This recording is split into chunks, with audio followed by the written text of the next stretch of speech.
shape. Ms. Malika Rai, President Floor, Ms. Abha Dalmia, Past President Floor, Ms. Divya Suri Singh, immediate Past Chairperson, Y Floor, Past Chairperson, Y Floor, President's Floor. Friends, I welcome you all to an inspiring morning. Bates' report suggests that a unique Indian interplay of supply and demand factors have determined the current penetration levels and growth of certain categories within the overall luxury segment. India is an investing market. If you set up a particular store or brand, even one that is relatively unknown, if you choose the right location, stock it adequately and promote it sufficiently, there will always be demand. Indians are keen to acquire, are inexquisite as a race, and are open to trying new things. We value simple things because they do all the things we need easily and none of the things we don't. Simplicity is harmonious. Even Leonardo da Vinci said, simplicity is the ultimate sophistication, and it plays on the idea that being simple isn't banal, it's elegant and ultimate luxury. India has been no stranger to branded luxury. The shopping lists of Indian royalty are still remembered, long after princely titles have been reduced to mere courtesy. In the past decade, the onset of liberalization and capitalism have enabled India's new Maharajas, the industrialists, entrepreneurs, professionals and the rural rich to blatantly covet all things luxurious. We have with us Ms. Rasil Gujral, an accomplished and gifted interior designer who brings pride to Indian homes with her company, Casa Paradox. The brand embodies global refinement, reflective of a contemporary and opulence in design. Backed by sheer talent and innate sensibilities, brings a space alive. Ms. Sujata Asumal Sippy, a social influencer and a key advocate of craft.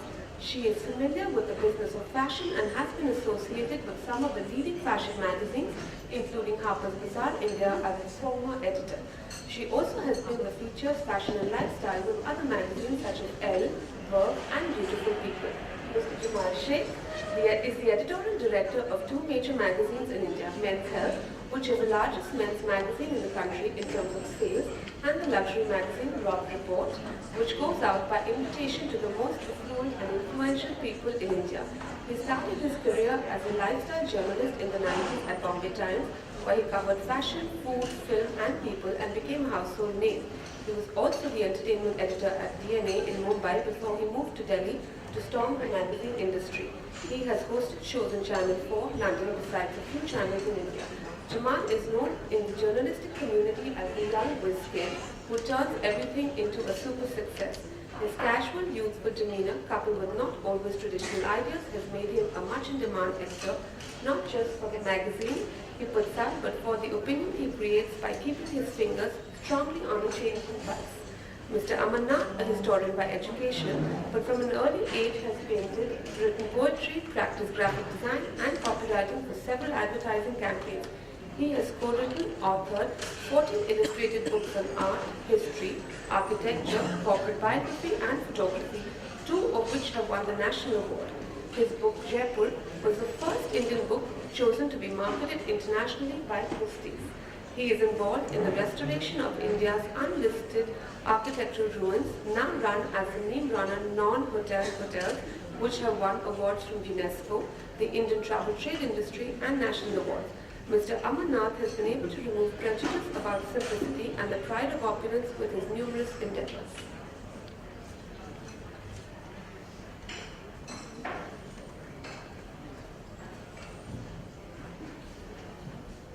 Thank you very much, Garima. I now request Ms. Sujata Asumal to moderate today's session. I'm going to be asking our esteemed panel some questions for about 20 minutes. And then Mr. Nath has a presentation for us on simplicity. And then we'll be opening it up to the floor. So the title today is Pride and Prejudice. So I wanted to start with the first question being related to pride, which is made in India. So, of course, made in Italy is Italians are very proud of, made in France, all the French always rave about wearing made in France, only buying made in France. Made in Britain is now something that the English are proud of, and now even the Americans fly the flag. We don't have that kind of pride as much as there is abroad. When do you see that changing? I know, Rasil, you are made in India proud. and are probably led that way. But when do you see it changing where we are happy to say this is made in India? Sujata and everyone here, I don't agree. I feel that we are already made in India proud. And I'm happy, though not by choice, to be flying that flag. And I think it results from the fact that you take pride in what you do. And you exemplify Indian design, you celebrate it, and you don't liken it to be accessible, cheap luxury.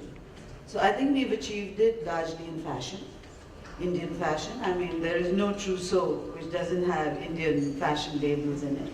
We've achieved it in hospitality.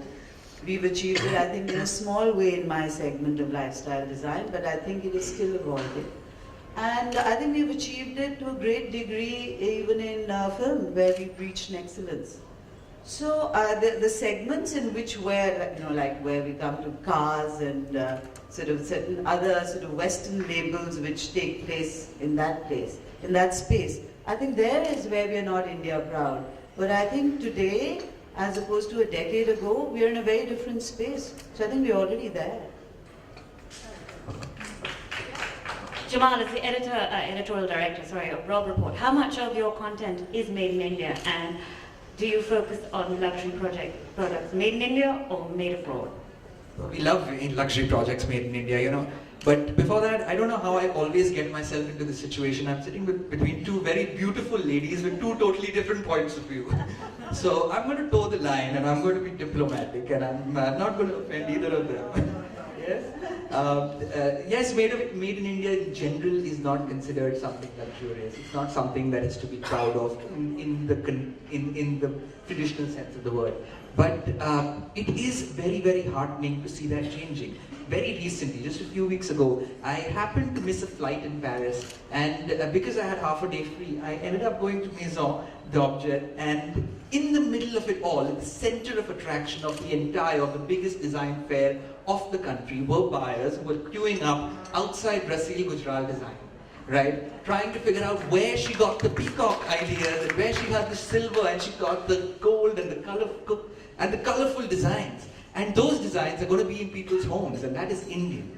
Yes? So it made me extremely proud, and I stayed back for the night, and I went and saw the other Indian stalls. Now the other Indian stalls had some very good products that were very good for the business, and that's how these guys from small towns keep going to these international fairs again and again. But what we do not know is how to market them. They did not have the refinement of presentation. It was not as beautiful a booth as Rasil's was.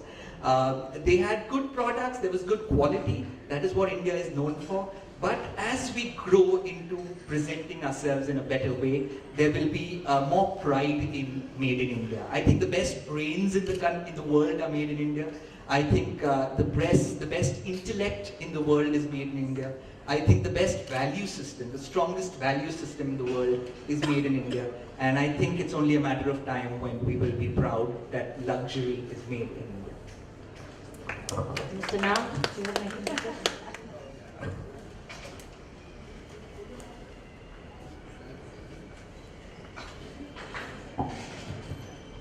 No, I agree entirely with Rasil that we have come of age. It's not just today, it's happened for a while. And it's friends who come from abroad are always asking to buy Indian things. And even when they're not there, they're asking you to send a biotic shampoo or Himalaya something, which is what used to happen to our parents, mothers and sisters. They were asking for lipsticks of Revlon when we were kids. So I think that kind of thing has stopped, and we are certainly proud.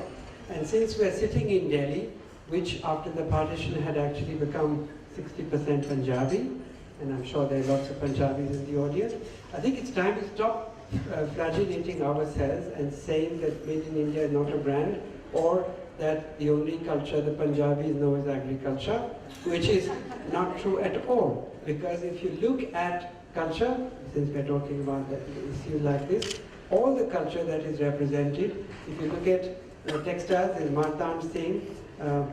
If you look at the festivals of India, there's Rajiv Sethi. If you look at museums, and erudition is Kapila Vatsaya, and the best Urdu poetry is written by Gulzar, who is a Sikh.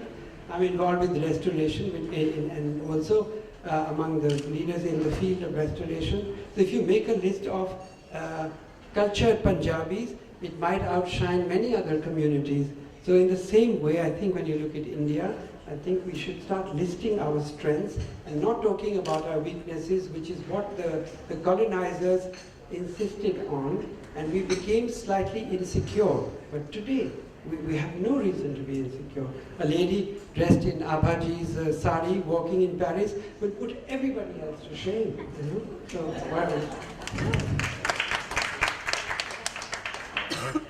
Thanks, Mr. Nath. Back to Rasil, since you're in the business of luxury.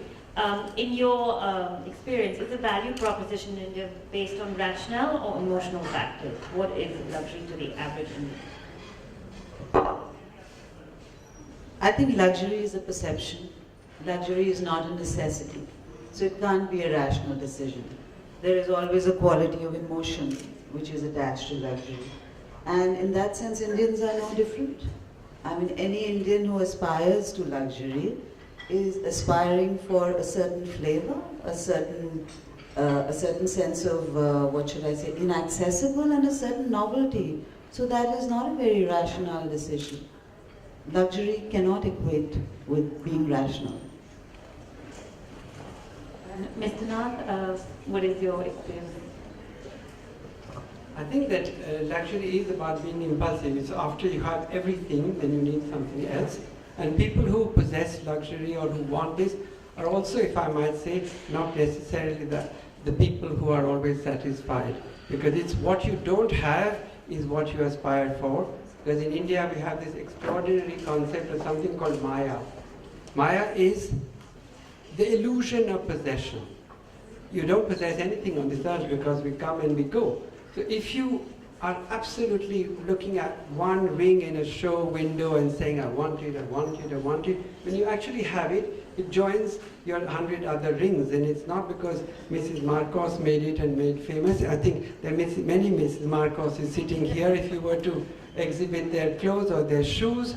So I think it's nothing to do with being rational, it's to do with excess. And excess, which is a privilege of some members of society. When you're writing about luxury, what is it how do you formulate an article? Do you think about emotion or do you think about the rational? Yeah. Which is it? Luxury is about emotion. Luxury is about evoking an emotion that is so special that you're willing to go the extra mile to get that experience or that product. Unfortunately, luxury in India is often mistaken for something that is there to show off. It is sometimes used as a tool to show off that my car is bigger than yours or it's faster, and when you're pursuing something as short-lived as a show-off, as a little bit of pride, you will then think rationally and say, can I spend a little less on that? Because it's going to be such a short-lived high. If you're purchasing something, if you're getting into something because you really enjoy it and you're not going to get it anywhere in the world, then it's an emotion. But unfortunately, the ugly truth is we're still rationalizing it and we're still looking at it as something that is to show off. Luxury in India, of course, has this old history and this new history, so it's kind of in this paradox situation. There are families that probably know luxury better than most of the world, yet there's a whole bunch of people who don't know luxury that well and they're getting into it for the first time. How do you balance both? I mean, how do you make sure that your product is something that both want to reach demands? At Rob Report, we're very clear. We are not about writing about products and experiences that are expensive or that are available to only a few. We are about invoking a certain amount of class. We are subtle in our design, we are subtle in our approach, because we want people to appreciate the finer things, and that is luxury. We want people to appreciate, to buy something, to go in for something, if it gives them an added high, an added emotional kick, right? It is not about showing off or comparing or going in for something because it is in vogue or it is in trendy. It is a personal thing, and we're trying to make people understand that. Yes, people who are newly able to afford luxurious things often try and test the waters. At Rob Report, it's our mission, it's our bigger goal to develop a certain kind of taste that goes beyond those shallow leanings. I mean, obviously all the luxury brands, the international ones, come here and they sort of say, oh, luxury is new to India. But we really have a huge history. So can you explain this sort of paradox to us? Hello. I think that the difference between the West and India is, I don't want to take names of brands, but let's take a jewelry brand which is doing diamonds, let's say.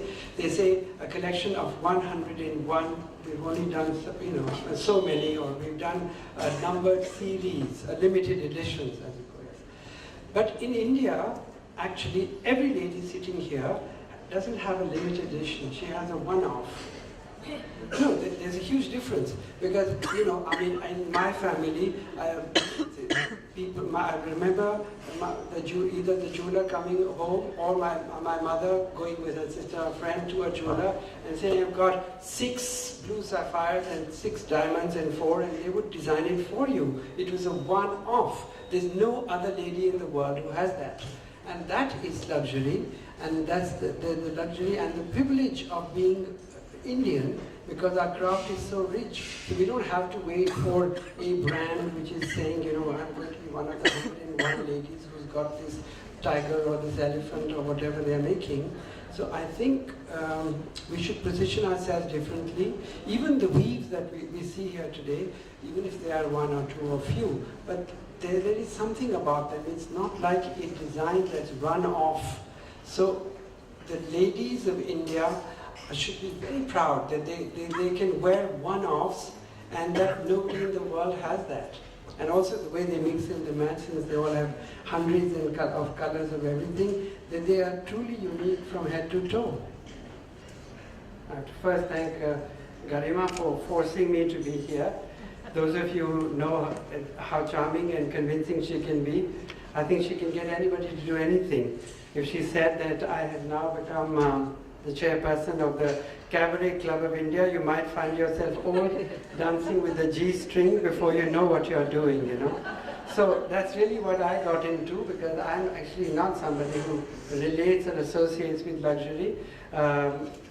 Because the Nimrana hotels, which I'm associated with, are more connected with experience. I think they're about history, about restoration, about putting life into dead things. But since I am here, I thought that, and I was put at the end of simplicity. I was supposed to talk Gandhi, my hairstyle being similar to his. I thought that I should actually, since we are talking to ladies, talk away from the subject, or as Rasil said, that I don't think the two things are together. So it's not that she represents the Kohinoor diamond and I represent the earth. So because that kind of disconnect is not there. But I want to talk philosophically and maybe say a few things that you can carry with you. I once wrote an introduction to a book for an Australian, and I thought, what would one like to say from India to an Australian audience which is reading a book on India? And the first sentence that I wrote, which I still find interesting, was, everyone should visit India at least thrice in each lifetime. Now that's a very Indian statement, and it brings home the point that the first time you come to India, it's nice if you come as a young foreigner, because then you can travel in a bus, you can get over the shocks, the smells, the tastes. Because if you come too late, then it's too late for you to get into India. Then you say, God, I can't take it, and you have to run away by the next flight. So if you come once early enough, you begin to understand the point of view. And later you can come once, perhaps when you get married for a honeymoon. That's what we're talking about. That's the time to consume.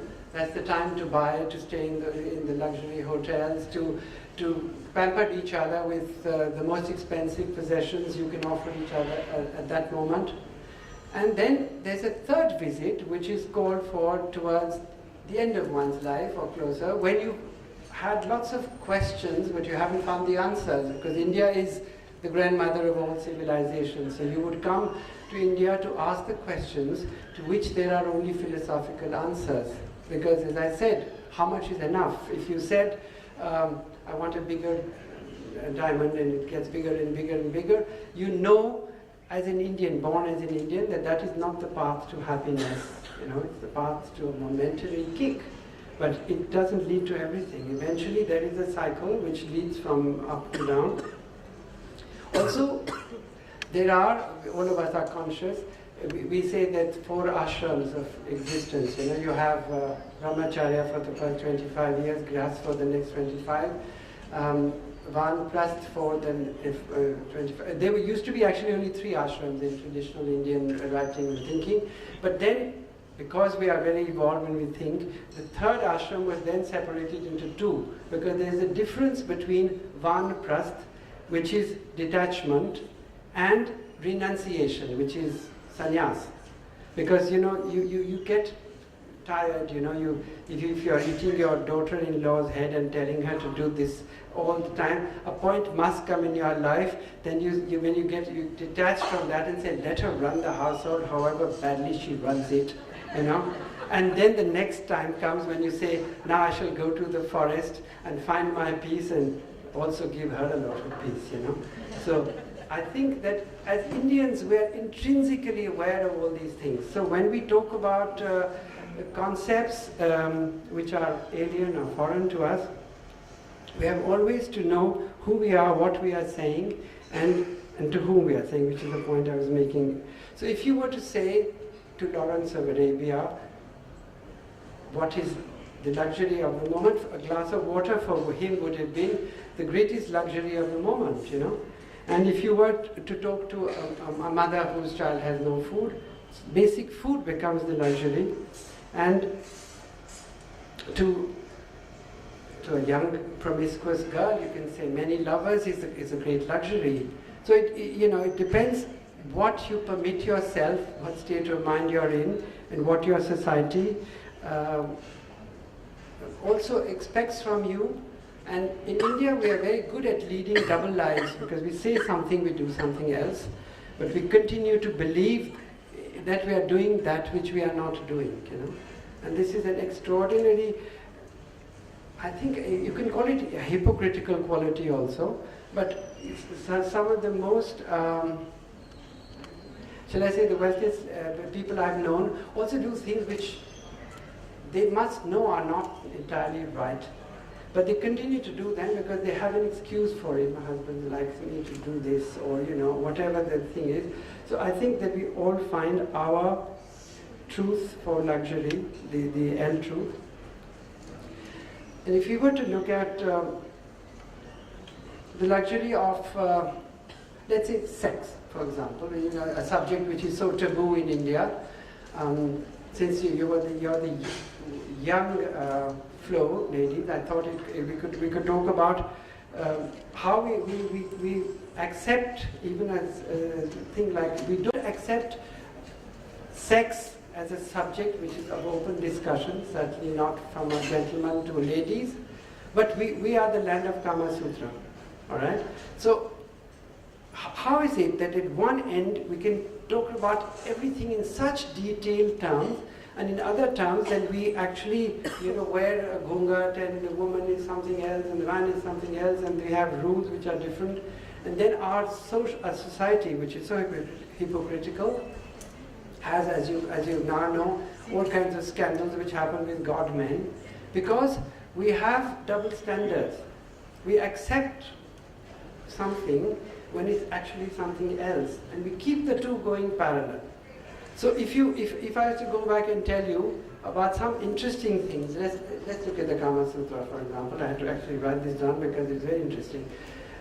He said, the Vatsyayana who writes the Kama Sutra, I'm talking now of the luxury of physical excess or of sex or of enjoying sex. I thought I wouldn't do the Gandhi number, you know, so because that is what, when you say simplicity is expected of me, I'll talk about that and then we'll come to simplicity. He actually divides men and women in 4 categories. And he says, this is according to the size of their genitals, of their reproductive organs, all right? So he says, there are 4 kinds of men. There are rabbits, there are bulls, and there are horses. Oh, sorry, 3 kinds, sorry. And there are 3 kinds of women, which are deer, mares, she-horses, and elephants. And he says that it's ideal for marriage, for relationships, for people to happen, that the hare, the rabbit man, meets the deer of the woman, because there's compatibility between that. And he says that the bull and the mares would be compatible, and the horse and the elephant would be compatible. He's talking only about physical things. But this is said very quietly. It's not said like in the West. In the West there is this amazing book which somebody presented me, written by a lady, and it's a little book. It's only about the genitals of a man, and it's an extraordinarily informative book. It's called the Book of the Penis, and it's somebody I think that all of you ladies should read, because it tells you about things which you could never imagine.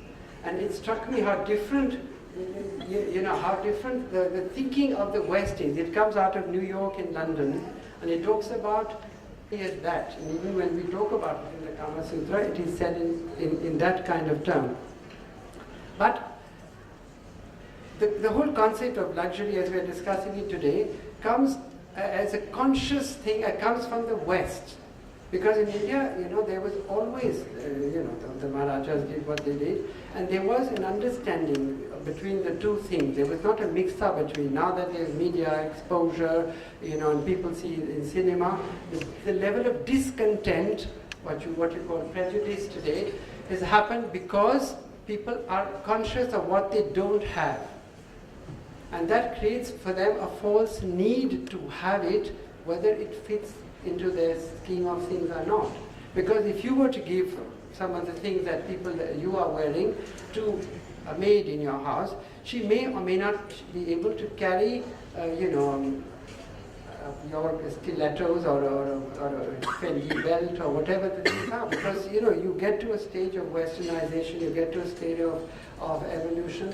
And as Indian women, I think it's very interesting that you're never in fancy dress. If you were to go to a banker's party, you could wear a black trouser, coat, and tie if you want, and you would look all right, because if you had the body that could carry it, and you could look equally good at a cocktail the next day in a sari. But whereas a woman, an American ambassador's wife, let's say, if she was told to put in a sari, she'd be clearly in fancy dress. And she'd do it for a minute, she could do it for a while, as you would if you wore a kimono. So, coming from the Indian lady's point of view, I think where we have such a literature on everything is acceptable to you. You can walk in and out of anything. You can wear a Mother Teresa sari, perhaps being more noticed than whatever you're wearing, or you can wear the most expensive sari and also not be noticed, because you don't have the spark or the personality which needs to be carried to bring out a memorable experience. So if you were to go back from here saying, which is the most extraordinary lady I ever met in my life, okay, keeping the luxury thing in mind, you might find that it was somebody whose clothes you don't remember, that whose jewelry you don't remember. And perhaps the reverse of that is in the competitive mode. I think the rudest thing that one lady can say to another lady, something I actually saw in an American play. 2 ladies meet and one says, "Have we met?" So the other lady looks at her and says, "I don't remember your face, but I remember that dress." So what is the point we're making, that eventually it's you, how you carry what you're carrying, and it's important that you carry whatever you do with ease, not try and be somebody else now because you saw an ad, not because you thought so-and-so looked so good in it that you also will. And that kind of inner strength is available genetically and intrinsically and intuitively to every woman here. And that springs from simplicity. And therefore, when you're beginning life and going through those stages, it's very important that you go through those stages and eventually indulge in everything and then be able to renounce it and turn your back to it without any sense of resentment. That, I think, is the importance of being Indian and not being simple and being complicated.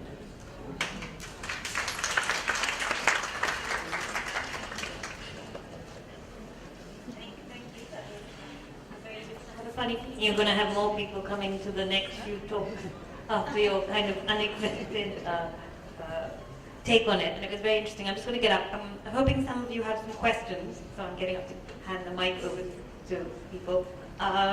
Please put your hand up and introduce yourself and ask our panel some questions. Anyone? Caroline, question? Hi, I'm Sangeeta, I'm a member of Flow. My question is for Jamal, and I take my view from what Mr. Manat shared when he said one-off.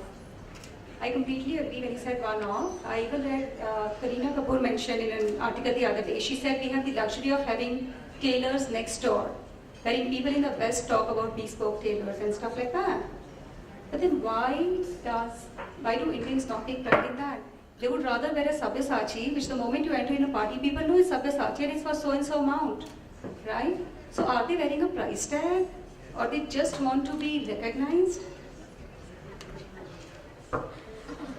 Absolutely, bespoke is what I started thinking of when you told me about, even before you said that. Bespoke for us is so commonplace. We've all had, even in the 80s, there were tailors down every road, multiple tailors, and altering things was so common. And today, the biggest of brands are doing bespoke stuff. So individualized luxury has been a part of India. Service has been a part of India, continues to be a part of India. Having a driver is luxury for a lot of people. Indians defend themselves and say it's an essential, the traffic, our roads.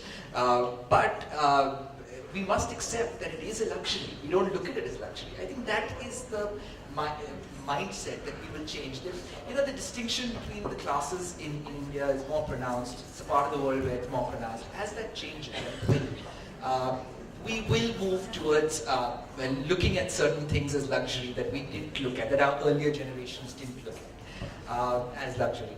And when that happens, things will change and mindsets will change. But until then, yes, we're wearing brands, we're wearing names, we're wearing price tags, we're wearing things that are going to be the neighbor's envy, yes, and owner's pride. Sorry, anyone else? This is to Aman, continuing on what he said. Luxury in earlier times was a way of life. It was simple luxury. Today, isn't it a lot forced on because of the commercialization and putting it on the magazines that this is this bag and this dress and this by this designer. So everybody wants to do it just because they have to do it, which brings in a lot of discontentment in a lot of people. Until it is a Swanta Sukhai feeling of luxury, what meaning does it have? Just because the Tom, Dick and Harry have it, so I must have it? Or just because I love having it? I'm born with it, I want to have it, and not it is forced on me and I must have it. Youngsters are getting so disillusioned with this forced luxury that is coming into India. And I think it is my belief that it is not the right thing. I've always been born and brought up in luxury, I understand it, but I think it is taking a different turn now. I think that you come from a community. I've written a book on the Marwaris. So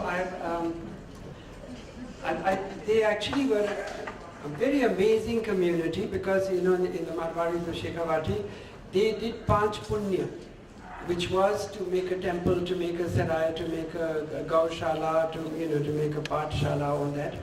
But what I think has happened historically is that the Marwaris learned from the Punjabis in Delhi and from the Sindhis in Bombay, and they actually lost all their simplicity. So if you meet the old Marwadis, I went when the book came out to the Calcutta Marwadi Samaj. I was so impressed to meet. There was a hall like this full of about 200 Marwadis, all wearing dhoti, kurta, white clothes, and they were all such extraordinarily wealthy people. They knew how to contain their wealth. And then I heard from them, one of them said to me, my son got interested in imported cars, and he used to actually wash one car with cow's milk because the shine would come very good. So I thought, there goes the Marwadis, because that's decadence and then comes with that decline. So simplicity is a great asset. What you've just said is actually a lesson, and which a lot of people, in the face of all the brands and the glamour of advertising and pushing brands, we tend to forget that. One classic example, and I feel I'm a slightly more conservative young guy who tends to look at what works for me more than anything else. And one example is just this morning. A couple of months ago, my birthday, I got a present from a friend, a very nice fancy Gomino, Todd's handmade shoe, very, very nice. But, and however great it is, however iconic it is, I'm not sure it works for me. This morning again, and it's probably the 5th or the 6th time when I removed it, and I said, let me wear it today, right? And I wore it, and before stepping out of the house, I looked at myself again, and I said, no, I want my Nike shoes. And I went back and put them back. So you have to see if it works for you. If it doesn't work for you, it may be the biggest brand, and it may be the most renowned and most trendy, but you're just going to make that good-looking brand look bad. You don't want to be that person. Avaji, I had no intention of saying anything, but when Jamal brought this subject up a year ago, I feel that Louis Vuitton is one brand that a lot of the world, and especially India, aspires to. And I am one person who can't carry a label. If I can read the label, I don't want it. If somebody else can read it, I certainly don't want it. So even though I might love something that they do, I can't bring myself to pick it up. Last year on Diwali, somebody sends me this fabulous, supposedly, limited edition Louis Vuitton bag. And like Jamal, I was in the dilemma. I put it there and I said, no, I can't carry this, It's actually pretty, but I can't carry it. So I eventually had to give it to my daughter because she wants to carry a brand. I can't carry a brand. Right? So I think, like he said, it comes down to your own value system. And it also comes down to what Aman said, that you have to go through that cycle to get past it. Some of us are fortunate that we are so clear and so confident in ourselves, whether we are born into it or whether we are not born into it, we don't aspire to be branded. In fact, we despise being branded, which doesn't mean we do not enjoy luxury, but like you said, you're doing it for yourself, so it gives you a sense of fulfillment, but not because you want other people to know. But there are others who are not born with that same sense of, completion. And they need to go through that cycle whereby they need to acquire and then get past that feeling of emptiness that follows. Unfortunately, we're living in a time where I couldn't agree with you more that, you're bombarded with brands and you're bombarded with the level of marketing, and it is ugly, right? But for an aspirational class, it's a banquet, and they're there to consume. So it's really a question of who wants to, really have their a la carte and who wants the banquet. Mr. Nath has something to say.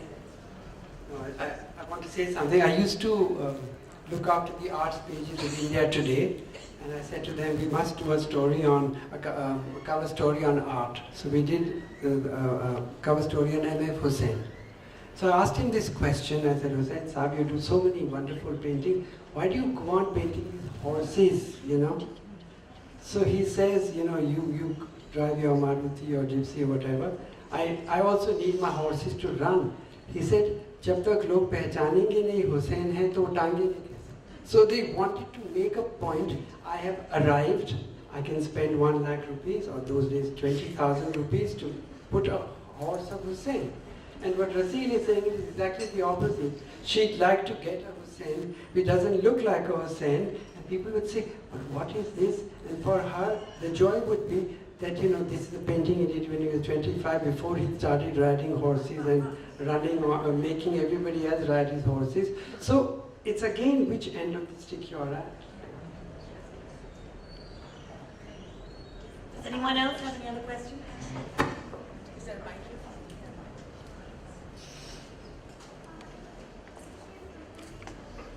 Hi, I'm Anuja. Rasil, this question is for you. We're talking about luxury, and I think in Delhi, in India, more than any other city, luxury is brands, like you're saying. Who's carrying what, who's not carrying what. The thing is, when you're in the line of design, it's, design in its own form and sense is luxury in a certain sense. Unfortunately, unless it's branded, I don't think people view it like that. Some people are educated with design and others are not. Like you said, it's a question of an a la carte or a banquet. You would love to serve an a la carte, but unfortunately, you run a business, you need to feed the banquet, right? So how do you sort of put out your design, get people to accept it, understand it, because you know how it feels when someone does not understand your design, still wants it just because they want it. How do you make that distinction, and how do you sort of make it work for yourself? See, there are a lot. Do you want this one? See, there are a lot of things I think at the end of the day, you have to strike a balance. You can't sort of be a total sellout to the banquet, and yet you can reserve the right for the a la carte.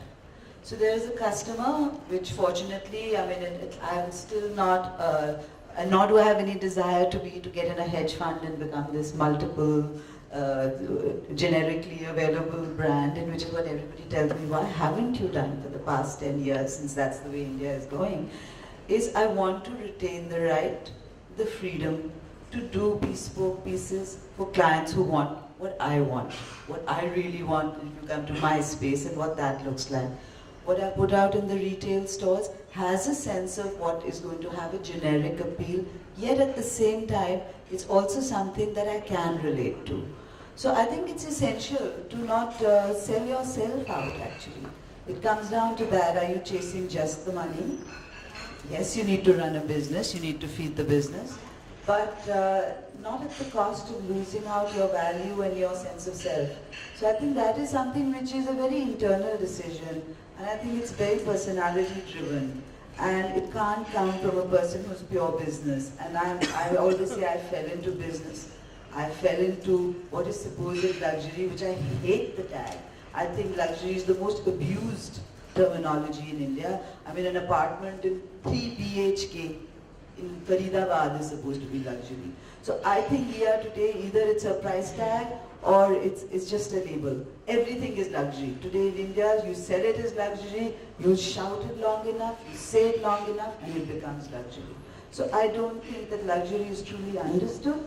And at the same time, I think if you retain a sense of self, you don't sell out. You don't become a Hussain. You remain a Satish Gujarat. Do we have one more question, perhaps? Yeah.